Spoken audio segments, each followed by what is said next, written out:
The alarm clock's light blinked 6:47 a.m. when Nathan Carter opened his eyes that Tuesday in October. The same ray of sunshine came through the window of his Chicago apartment, illuminating exactly the same spot on the beige carpet. The smell of coffee from Mr. Morrison's café downstairs rose through the cracks, as always. Nathan was 32 years old, worked as an architect in a downtown office, and he was trapped. Trapped on October 15th, 2013. 10 years, 3,650 days, all identical. He had already memorized every second. At 7:15, Mrs. Henderson from apartment 4B would knock on the door asking to borrow sugar. At 8:03, bus number 22 would pass with exactly 14 passengers. At 9:30, his boss, Richard Donovan, would spill coffee on his blue tie during the morning meeting. At 2:47 p.m., a pigeon would hit the office window. At 6:20 p.m., he would receive a call from an unknown number that would hang up immediately. At first, Nathan thought he was going crazy. He sought psychiatrists, doctors, spent sleepless nights trying to understand. Then came despair. He tried everything to break the cycle, completely changed his routine, traveled to other cities, even tried not sleeping. Nothing worked. Whenever the clock struck midnight, he would wake up again at 6:47 a.m. on October 15th, 2013. No one else noticed. For everyone around him, each day was new. Conversations were forgotten, promises disappeared, relationships never progressed. He was a temporal ghost, watching the world in an eternal loop while everyone lived their linear lives. Nathan learned things no one should know. He memorized newspapers that hadn't been written yet, but that repeated infinitely for him. He learned 6 languages. He read every book in the Chicago Public Library. He became a piano master, despite never having played before the loop. But none of it mattered, because the next day, everything started over. There was, however, one person who kept him trying: Emma Richardson. Emma worked at the cafe on the ground floor. Brown hair always tied in a missy bun, green eyes that sparkled when she smiled, and that crescent moon-shaped birthmark on her neck. Every day, Nathan entered the cafe at 7:45. Every day, she served a cappuccino with a heart drawn in the foam. Every day, they talked for exactly 4 minutes and 30 seconds before Nathan had to leave to catch the bus. And every day, Nathan fell in love with her again. He knew every detail about Emma. He knew she dreamed of opening her own bakery, that her favorite song was "The Night We Met" by Lord Huron, that she was afraid of storms because of a childhood trauma, that her grandmother had recently passed away and she was still grieving. Nathan knew her better than she knew herself. But Emma never really knew him.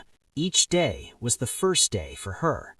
Nathan had tried to tell the truth hundreds of times, predict events, demonstrate impossible knowledge, beg her to believe, but it always sounded like madness, and the next day she forgot everything. That morning, or would it be the 3,650th morning, Nathan followed his routine automatically. Coffee with Mrs. Henderson, bus, work. But something was different, not in the world around him, but inside him, a deep existential exhaustion. 10 years was too long to live the same day. At 3:30 p.m., sitting at his work desk, Nathan made a decision. If he couldn't leave the loop, at least he could make that day mean something. He grabbed his coat, ignored Richard's protests about deadlines, and left the office. He walked to the cafe. Emma was cleaning tables, the quiet afternoon allowing a moment of pause. Nathan entered, the bell above the door ringing softly. "Hey, Nathan," Emma smiled. "You're back? Did you forget something this morning?" To her, they had talked just 8 hours ago. For him, it had been 10 years of 4-minute and 30-second morning conversations. "Emma," Nathan began, his voice heavy with emotion, "I need to tell you something. It's going to sound impossible, but I've been trapped in this day for 10 years. Emma frowned, confused, but Nathan continued. He told her everything. every detail of the loop, every attempt to escape, every moment of despair. And then, for the first time in 10 years, he did something different. "I fell in love with you," he confessed, tears in his eyes. "Every day for 10 years, and I know that tomorrow you won't remember this conversation, but I needed you to know, at least once." Emma was silent, processing. Then something extraordinary happened. She took Nathan's hand and said, "What if I tell you there's something strange about this day too?" Before Nathan could respond, the clock on the wall stopped, literally stopped.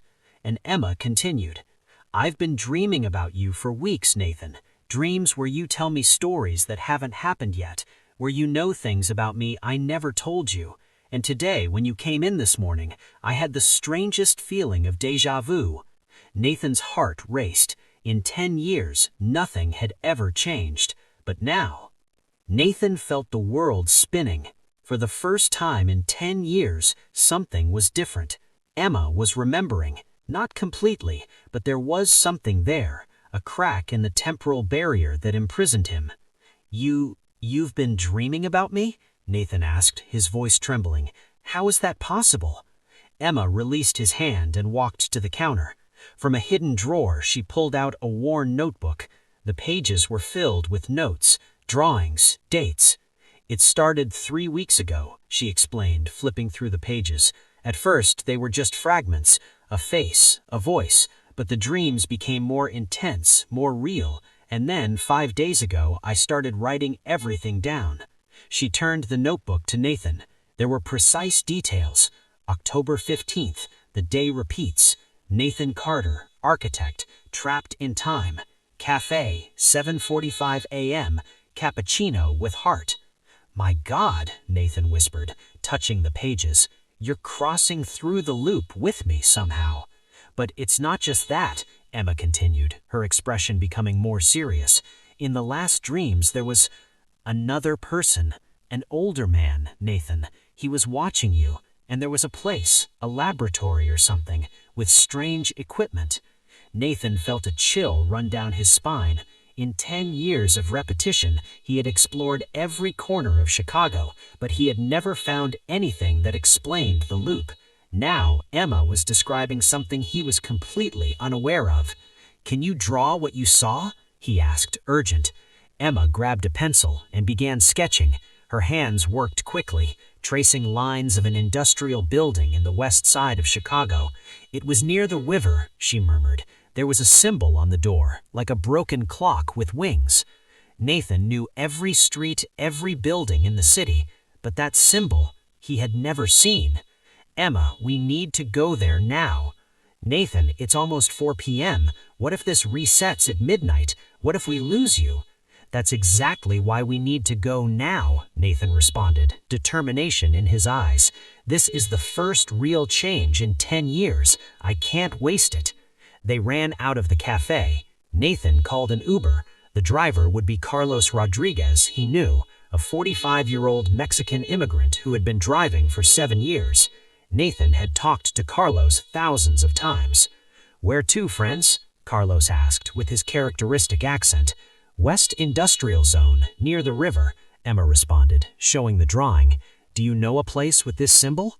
Carlos looked through the rearview mirror, his face paling. "You don't want to go there, señorita. That place has a bad reputation. They say crazy scientists did experiments there in the 90s. The building was abandoned after an accident." Nathan and Emma exchanged glances. "Please, take us there," Nathan insisted. During the trip, Emma held Nathan's hand. "I'm scared," she admitted, "but also, I feel connected to you in a way I can't explain, like my soul knows something my mind can't remember." "I love you," Nathan said, suddenly. "It's crazy to say this. Technically, for you, we've only known each other for a few hours, but for me, you're the only real thing in a world of repetitions." Emma rested her head on his shoulder. "In my dreams, you always said that, and I always responded." "What? What did you respond?" She looked at him, tears in her eyes. "That I already knew you from another life." The Uber stopped in front of a dark red brick building, covered in ivy. broken windows, rusty metal door, and there, painted in faded paint, was the symbol, a broken clock with wings. Temporalis Industries, Carlos read, the almost invisible sign. This is the place. Are you sure? Nathan paid for the ride, and they got out. The October afternoon was getting cold, dark clouds accumulating in the sky. At 6:17 p.m., it would start raining. Nathan knew this, but there were only 2 hours left. They pushed the metal door. It creaked loudly, echoing in the empty interior. The floor was covered with dust and old papers. Broken equipment lay abandoned. But there was something else. Recent footprints in the dust. Someone had been there recently. Nathan, look at this ID badge on the floor, Emma pointed. Dr. Marcus Weissman, Director of Temporal Research. This is crazy, Emma whispered, standing up abruptly. You're talking about putting me in another person's body? What if it doesn't work? What if I just cease to exist? That's the possibility, Weissman admitted. There's a 40% chance of failure. If it fails, your consciousness will disperse into the quantum ether. You'll cease to exist in any reality. Nathan positioned himself between Emma and Weissman. No, absolutely not. I won't risk losing her like this. But you'll lose me anyway, Nathan, Emma said, tears rolling down her face. If you break the loop without trying, I disappear. If you don't break the loop, you're trapped here forever, and I'll continue being just a version of October 15th, 2013, never really conscious, never really alive. There's a third option, Nathan said suddenly, turning to Weissman. What if I stay? What if I don't break the loop? Nathan, no, Emma protested. Think about it, he continued. Here, inside, we have eternity. You're alive, we're together. Yes, it's the same day, but now you're conscious. We can have a life together here. Dr. Weissman shook his head. The temporal bubble is deteriorating, Nathan. I managed to stabilize it until now, but the machine is failing. In at most 3 months, the entire system will collapse. And when that happens, it won't be a simple end of the loop. It will be a temporal implosion. Everything inside the bubble, including your consciousnesses, will be destroyed. 3 months, Nathan repeated, the weight of reality falling on him. So there really is no choice, is there? There's always choice, Weissman said softly, but time is running out. It's 5:15 p.m. now. I need at least 3 hours to prepare either procedure. If we start at 6 p.m., we can attempt the consciousness transfer at 9 p.m., but you need to decide. Emma walked to the broken window, looking at Chicago outside. The sun was beginning to set, painting the sky with shades of orange and pink. Nathan knew that sunset by heart. He had witnessed it 3,665 times.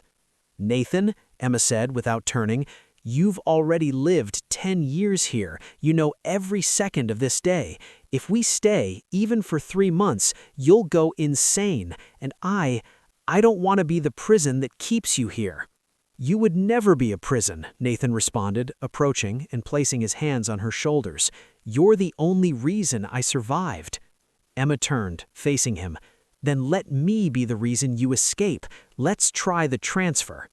Emma, 40% chance of you dying, and 60% chance of me living, of us having a real chance in the real world. Isn't that what you always wanted?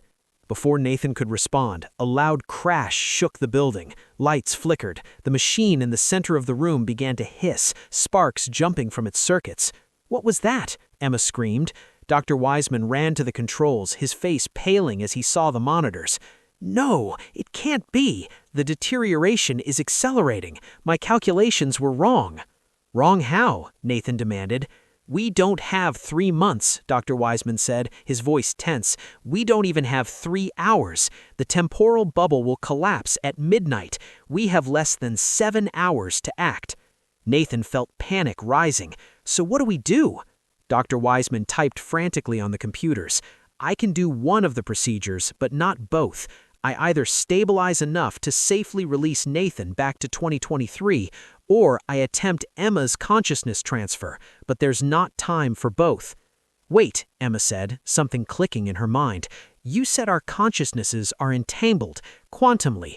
What happens if Nathan returns to 2023? Would I feel it? Would part of me go with him? Wiseman paused, considering. Theoretically, yes. Quantum entanglement isn't easily broken. If Nathan returns, part of his connection with you will remain. You could echo through him, fragments, memories, feelings. But she wouldn't really be alive, Nathan protested. Not in the way you want, Wiseman agreed, but she also wouldn't be completely lost. A third tremor shook the building, stronger this time. Cracks appeared in the walls. The machine's hum became a high-pitched whine. You need to decide, Wiseman shouted over the noise. Now! Nathan looked at Emma. Emma looked at Nathan, and in that moment, they both knew what they had to do. Do the transfer, Emma said firmly, her voice cutting through the chaos around them. Nathan, no, Nathan began, but she placed her hand over his lips. Nathan, listen. In the real world, I died 9 years ago, but here, in this moment, I'm alive and truly conscious for the first time. You gave me that. You woke me up, and now I want to fight for a real chance to live, not just exist in a loop. But it's a 40% chance of failure, Nathan argued, holding her face between his hands, and a 60% chance of me living, of us having a real chance in the real world. Isn't that what you always wanted? Dr. Wiseman interrupted, urgent. If we're going to do this, we need to start now. Nathan, I'm going to need your help. The consciousness transfer requires a strong emotional connection. You'll be the anchor that guides Emma through the process. Another tremor. This time, part of the ceiling collapsed in the corner of the room. Dust and debris filled the air. Okay, Nathan agreed, his voice breaking. Okay, we do it. But Emma, you need to promise me something. Anything, she whispered. If you wake up in Sarah's body, if this works, promise you'll look for me. Promise you won't give up on us. Emma hugged Nathan tightly, as if wanting to memorize every detail of that moment. I promise, I'll find you. Even if I don't remember everything, even if it's different, I'll find you. Wiseman began adjusting the controls frantically. Emma, you'll need to connect directly to the machine. Nathan, you'll stay outside the field, but maintaining physical contact with her. Your quantum connection will be the conducting wire. He guided Emma to the metal ring in the center of the room. The structure now glowed with a pulsating blue light. Wires and cables extended from it like tentacles, connecting to the surrounding computers. Will it hurt? Emma asked, her voice small for the first time. I don't know, Wiseman admitted, honestly. No one has ever done this before. You'll be conscious during the transfer, but it may be disorienting. You might see Sarah's memories, fragments of her life mixed with yours. You need to hold on to who you are and hold on to Nathan. Emma nodded, breathing deeply. She entered the metal ring and stood in the center. Wiseman began connecting small electrodes to her temples, wrists, and chest. Nathan stayed outside the ring, extending his hand. Emma held his fingers, squeezing tight. I'm scared, she admitted. Me too, Nathan said, but we can do this. You can do this. You're the strongest person I know, Emma Richardson. How can you say that? Technically, you've only known me 1 day. She tried to smile through tears. I've known you 10 years, Nathan corrected, smiling back, and in each of those days, you lit up my life. Even without knowing it, you kept me human. You gave me a reason not to give up. Dr. Wiseman finished the preparations. We're ready. Once I activate the machine, the process will take approximately 45 minutes. During that time, Emma's consciousness will be extracted and transmitted to the hospital where Sarah is. It's a distance of 8 kilometers. I'll need every drop of energy from this machine. He looked at both with seriousness. After we start, there's no going back. And Nathan, when the transfer is complete, the loop will automatically break. You'll be expelled back to the real timeline, to 2023. You won't have a choice. Wait, said Nathan, suddenly. If the loop breaks when the transfer finishes, will I know if it worked? How will I know if Emma is alive and Sarah? Wiseman hesitated. You won't, not immediately. You'll wake up in 2023, a decade after your disappearance. You'll have to go to the hospital and check. And Nathan, if it didn't work, Sarah will simply remain in a coma. Or worse, her body might not survive the attempt. Nathan felt nauseous. So I could lose her and not even know? Yes, Wiseman said simply. It's the risk. Emma squeezed Nathan's hand tighter. Hey, look at me. When he met her eyes, she continued, I'll be there. I don't know how or when, but I'll be there. Our connection, it's too strong to be broken. How can you be so sure? Nathan asked, hopeful. Because in my dreams, Nathan, I saw the future. I saw fragments of us together, in a different place, in a different time, and we were happy, we were free. You think the dreams were premonitions? Nathan asked, hopeful. I think they were possibilities, and now we're going to make them real. Wiseman placed his hand on the main switch. It's now or never. Are you ready? Nathan and Emma looked at each other. 10 years of love condensed into a single look. All the mornings of cappuccinos, all the conversations of 4 minutes and 32 seconds, all the unspoken I love yous. Everything was in that moment. Ready, they said together. Wiseman activated the machine. The blue light exploded in blinding brightness. The metal ring began to spin, slowly at first, then faster and faster. A sound like 1,000 bells ringing simultaneously filled the room. Emma screamed, not in pain, but in shock, as the energy began to flow through her. Nathan held her hand with all his strength, refusing to let go even when the energy began to burn his own fingers. I'm here. I won't let you go. Emma could feel her consciousness being pulled, stretched like taffy. Memories began to flash through her mind in a whirlwind, but they weren't all hers. She saw a blonde girl playing in a park, a family gathered for Christmas, a college graduation, a marriage proposal. And I love you, Nathan Carter, Emma responded, smiling through tears. Now let me go. Let me live. Nathan opened his hands. What happened next defied all laws of physics. The connection between Nathan and Emma didn't break, it expanded, like a rubber band stretched to its maximum that suddenly transforms into a solid bridge. The quantum entanglement between them crystallized into something permanent. Emma screamed as her consciousness shot through space-time, following the energy wires of the machine, crossing 8 kilometers of Chicago in an instant and diving into Sarah Mitchell's sleeping body. At the hospital, Sarah Mitchell opened her eyes. Where am I?" she murmured, but it wasn't Sarah's voice. It was something between Sarah and Emma, a fusion of the two. At the Temporalis building, the machine exploded in a final burst of light. Nathan was thrown backward, hitting the wall. The metal ring melted, the computers exploded, and Dr. Weissman was thrown to the ground. And then, silence. The humming stopped. The blue light went out. The impossible storm ceased instantly. Nathan slowly stood up, groaning in pain, and looked around. The building was in ruins, but the world outside was stable. It was no longer blinking between temporalities. It was just an October night. But which October? "Did it work?" Nathan asked, his voice hoarse. Dr. Weissman stood up with difficulty, checking a device on his wrist. The bubble collapsed, the loop broke, and the transfer, the data says it was completed. "Is she alive? Is Emma alive?" "I don't know," Weissman admitted. "The equipment can't tell me that. You'll have to go to the hospital and check." Nathan started running toward the exit, but Weissman held him. "Wait. You need to understand something. You just spent 10 years in a temporal loop. For the real world, you disappeared on October 15th, 2013. Your family looked for you. The police looked for you. You were legally declared dead 5 years ago." "I don't care," Nathan said. "I need to see if she's okay." "And there's more," Weissman continued. "The person who woke up in the hospital isn't totally Emma. She's a fusion, Emma Richardson and Sarah Mitchell. She might not remember you. She might not remember anything from the loop."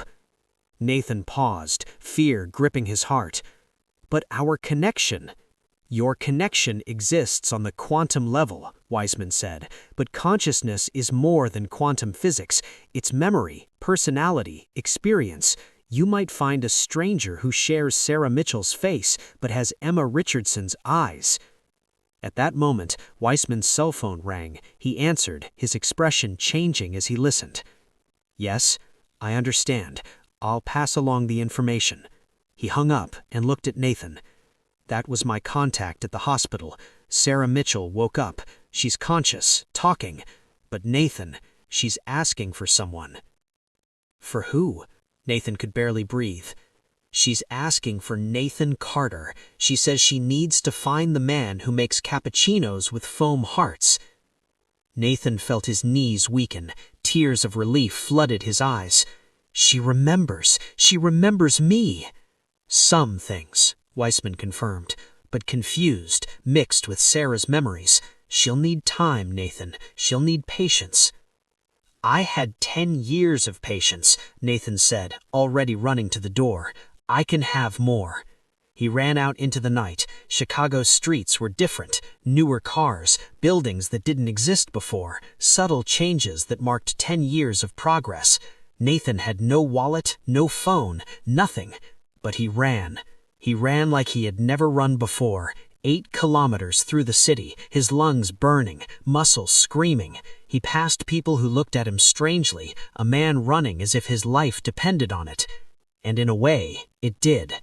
When he arrived at Chicago Memorial Hospital, it was 11:47 p.m., 13 minutes to midnight, 13 minutes before the time the loop always restarted. But there would be no more restart. This was reality. This was linear life. This was their chance. Nathan ran into the hospital, past the startled reception, past the security guards who tried to stop him, past the doctors who shouted. He followed the signs to the intensive care unit, his heart thundering in his chest. Room 347. He stopped at the door, suddenly afraid. What if it wasn't her? What if they were just confused memories in a strange body? What if... The door opened. A nurse came out, stopping when she saw Nathan. You're Nathan Carter?" she asked, incredulous. "Yes," he breathed. "I need to see Sarah." The nurse looked at him with something between fear and admiration. "How did you know to come? Nobody called you officially." "Please," Nathan begged, "just let me see her." The nurse hesitated, then nodded. 5 minutes. She's still very weak. Nathan entered the room. And there, in the hospital bed, connected to monitors and IVs, was her. The face was Sarah Mitchell's, younger than Emma, different features, blonde hair instead of brown. But the eyes were green, emerald green, exactly like Emma's. And when she saw him, those eyes widened, filled with tears, and she whispered, with a voice that was Emma and Sarah and something new at the same time, "You came. You really came." Nathan crossed the room in 2 steps and fell to his knees beside the bed, holding her hand. "I would always come," he said. "Always." The clock on the wall struck midnight, and for the first time in 10 years, there was no reset, no restart, just the next second, and the next, and the next. Linear time, real time, free time. The first days were the hardest. The woman who woke up in Sarah Mitchell's body was a complex collage of 2 lives. She had Sarah's childhood memories, growing up in Milwaukee, her grandparents' farm, the dog named Buddy. But she also had fragments of Emma, the café, the smell of coffee, that inexplicable feeling of love for a stranger named Nathan Carter. And she had something else, memories of the loop. Not all. It would be impossible to retain 3,636 identical days, but impressions, sensations, important moments that had created deep marks on Emma's consciousness. It's like having 3 sets of memories competing in my head," she explained to Nathan during one of their first real conversations, 3 days after awakening. "I remember being Sarah. I remember my family, my job as a graphic designer, the car accident. But I also remember being Emma, the café, the regular customers, dreaming of having my own bakery. And I remember you, of us falling in love 1,000 times. Nathan was sitting beside the bed, holding her hand. He hadn't left the hospital since that first night. He slept in an uncomfortable chair, ate horrible cafeteria food, and ignored all requests from the doctors to go home. "What do you want me to call you? Sarah? Emma?" She thought for a long moment. Neither feels totally right. Sarah died in the accident. Emma died in 2014. I'm something new. Someone new, born from both. "What if we choose a new name?" Nathan suggested. "A name that's just yours." She smiled, and that smile was pure Emma, Nathan noticed. Even in a different face, there was something essentially her in that smile. "Emmy," she said finally. "It's a mix of Emma and Sarah Mitchell, and it means beautiful in Japanese. I learned that in one of the loops. Or was that Sarah who learned it? I'm not sure." "Emmy," Nathan repeated, testing the name. "It's perfect." But the outside world wasn't as understanding. Sarah's family was confused and shocked when she woke up. 3 months in a coma, declared brain dead, and suddenly she was conscious and talking. But when she saw them, there was little emotional connection. She knew their faces from Sarah's memories, but she didn't feel that family love that should be there. "Mom," she said to the crying woman beside her bed, "I'm sorry. I remember you, but it's like watching someone else's life through glass." Mrs. Mitchell was devastated. Her husband, Mr. Mitchell, was more pragmatic, but equally confused. The doctors said it might be amnesia or brain damage from the coma, but you'll remember, Sarah, with time. Emmy didn't have the heart to tell them the truth, that she would never be totally their daughter again. And then there was Nathan. To the world, he was a man who disappeared 10 years ago and mysteriously reappeared. His family, his mother, his younger brother Marcus, his niece he never met, were in shock. "Nathan, where have you been?" his mother asked through tears when they finally reunited. "We looked for you, for years. Police, private detectives, nothing. And then you just appear?" How could he explain? Time travel? Temporal loops? A machine that broke reality? It would sound like insanity. "I don't care," Nathan said. "I need to see if she's okay." "And there's more," Weissman continued. "The person who woke up in the hospital isn't totally Emma. She's a fusion, Emma Richardson and Sarah Mitchell. She might not remember you. She might not remember anything from the loop." Nathan paused, fear gripping his heart. "But our connection—" "Your connection exists on the quantum level," Weissman said, "but consciousness is more than quantum physics. It's memory, personality, experience. You might